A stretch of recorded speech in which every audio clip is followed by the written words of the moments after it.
वो दौर था 8वीं शताब्दी के शुरुआती दिनों का, यानी कि सन 710 ईस्वी से लेकर 720 ईस्वी के बीच की बात रही होगी। ये वो दौर था जब अरब में इस्लाम अपने पैर जमा चुका था और वहाँ अरब में लगभग सारी पॉपुलेशन इस्लाम में ऑलमोस्ट कन्वर्ट हो चुकी थी।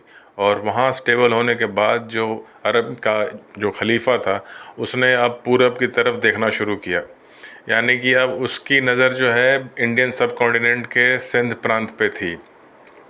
और इसी क्रम में उसने अपने फौजी कमांडर मोहम्मद बिन कासिम को ऑर्डर दिया सिंध फतह करने का।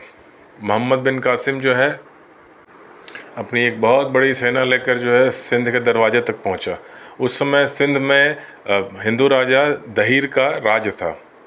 और जो है मोहम्मद बिन कासिम ने जब सिंध पर आक्रमण किया तो एक जगह पड़ती है अहोर, AHOR, वहाँ पे 712 ईस्वी में किंग दहीर और मोहम्मद बिन कासिम के बीच में युद्ध हुआ, जिस युद्ध में राजा दहीर पराजित हो गए। और इस तरह से जो है सिंध पर पहली बार मुग़ल नहीं, मतलब जो भी इस्लामिक आक्रांता थे उनका अधिकार हो गया। ये हिस्टोरियंस मानते हैं कि ये एक तरह से पहला फुटस्टेप था, पहला पदचिन्ह था जब जिसमें इस्लामिक कॉन्करर्स ने जो है इंडियन सब कॉन्टिनेंट में पैर रखा और सिंध में अपनी हुकूमत कायम की।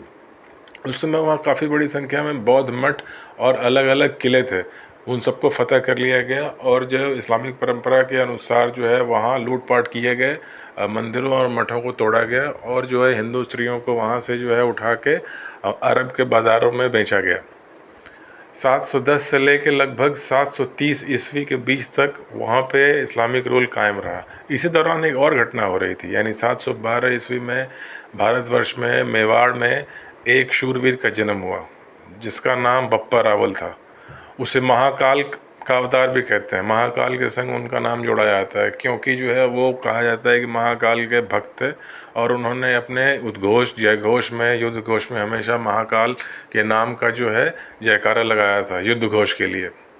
तो 712 ईस्वी में जब उनका जन्म हुआ तो उसके बाद मात्र 20 वर्ष की आयु में, उस समय कहते हैं कि मौर्य साम्राज्य के कुछ राजाओं का अधिकार था मेवाड़ में। तो 20 साल की आयु में लगभग 732-33 ईस्वी के आसपास जो है उन्होंने वहाँ के जो लोकल मौर्य राजा थे, जो कि अब उस युग में कमज़ोर हो चुके थे, उनसे जो है मेवाड़ की सत्ता छीनी और वहाँ अपनी एक मजबूत हुकूमत कायम की। तब उस समय उन्होंने सिंध की व्यथा सुनी। पता चला कि सिंध पे जिस ढंग से इस्लामिक हुकूमत है और वहाँ जो हिंदुओं यानी नॉन मुस्लिम्स की जो हालत है, जिस अत्याचार में वो जी रहे हैं, ये सुनकर जो है इनका बप्पा रावल का मन जो है क्रोधित हो उठा और व्याकुल हो उठा। वो कहते हैं कि यदि क्षत्रिय का राज चला जाए तो कोई बात नहीं, राज फिर से वापस मिल सकता है, लेकिन यदि धर्म चला जाए, सम्मान चला जाए, तो फिर क्षत्रिय का होना ना होना एक समान है। इस सब के बाद जो उन्होंने एक बहुत बड़ी सेना इकट्ठी की और जो है सिंध पे उन्होंने 734-35 के आसपास आक्रमण किया। हालांकि इतिहासकारों में थोड़ा सा इन डेट्स को लेके कुछ सालों का 1-2 साल आगे पीछे का मतभेद अवश्य है, लेकिन लगभग पीरियड वही था। और उस युद्ध में जो है बिन कासिम पराजित हो गया और सिंध पे जो है वापस फिर से सनातन राज्य कायम हो गया। इसके बाद जो है जब वहाँ खलीफा ने ये बात सुनी तो पीछे हटते हुए बिन कासिम को उसने कहा कि तुम वापस अरब लौट आओ, अन्यथा अगर वहाँ आसपास टिक के दोबारा हमला करने की कोशिश करोगे तो मारे जाओगे। वापस चला गया बिन कासिम अरब। उसके बाद फिर जो है प्रतिशोध लेने के लिए कुछ वर्षों के बाद, जो आज हमारा बलूचिस्तान है पाकिस्तान के प्रोविंस में, मतलब पाकिस्तान के अंदर जो बलूचिस्तान पड़ता है, वहाँ कुछ जगहों पे जो है खलीफा और बिन कासिम का राज था। वहाँ से सेना इकट्ठा करके सीधा मेवाड़ और जैसलमेर पर दो तरफा हमला किया गया। उस हमले में जो है फिर बप्पा रावल ने आसपास के सभी सिसोदिया और परमार, प्रतिहार, जो भी बाकी सारे हिंदू शासक थे, सबकी सेनाओं को इकट्ठा करके एक महाविशाल सेना नहीं, महासेना इकट्ठा की और जो है उस आक्रमण को नाकाम कर दिया।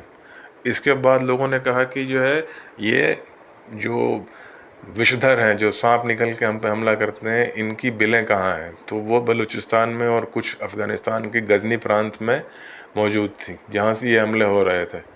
तो फिर ये सेना आगे बढ़ के जो है बलूचिस्तान के ठिकानों को नष्ट किया और उसके बाद अफ़गानिस्तान के गजनी प्रांत पे भी बप्पा रावल ने आक्रमण किया था।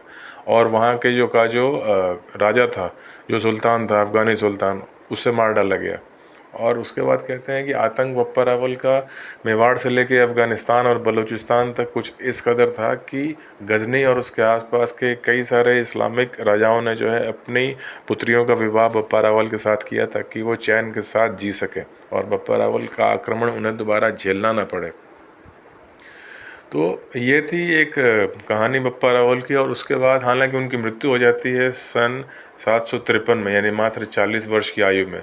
लेकिन जो उन्होंने एक साम्राज्य खड़ा किया था और उनका जो आतंक था, कहते हैं कि उसके बाद, और कहते क्या है, ये इतिहास में लिखा हुआ है, 712 के बाद अगले 400 साल तक, यानी 480 साल कह लीजिए, फिर 1190 के आसपास जो है मोहम्मद गोरी आया। अगर हम मोहम्मद महमूद गजनी का आक्रमण छोड़ दिया जाए जो कि 1090 में हुआ था, तो भी कम से कम 380 साल तो लगे ही वापस आक्रमणकारियों को हिम्मत जुटा के भारत की तरफ देखने में।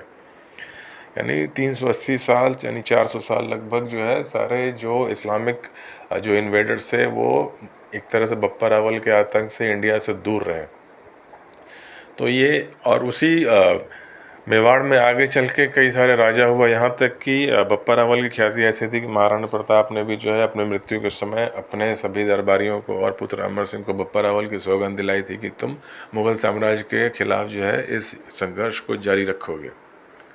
तो ये थी एक छोटी सी कहानी मेवाड़ के शूरवीर बप्पा रावल की। यदि आपको मेरा वीडियो अच्छा लगा हो तो मेरे वीडियो को प्लीज़ लाइक कीजिए और मेरे चैनल को सब्सक्राइब कीजिए और अपने दोस्तों के साथ शेयर भी कीजिए। और प्लीज़ लिख के बताइए कि मैं अगला वीडियो किस टॉपिक पर बनाऊं, क्योंकि भारतवर्ष का इतिहास अंतहीन है। हम कोई भी टॉपिक शुरू करें, कुछ ना कुछ हमेशा बाकी रह जाता है। तो बहुत बहुत धन्यवाद आप सबका मेरा वीडियो देखने के लिए। मिलते हैं फिर बहुत जल्दी, बात करेंगे किसी और विषय पर।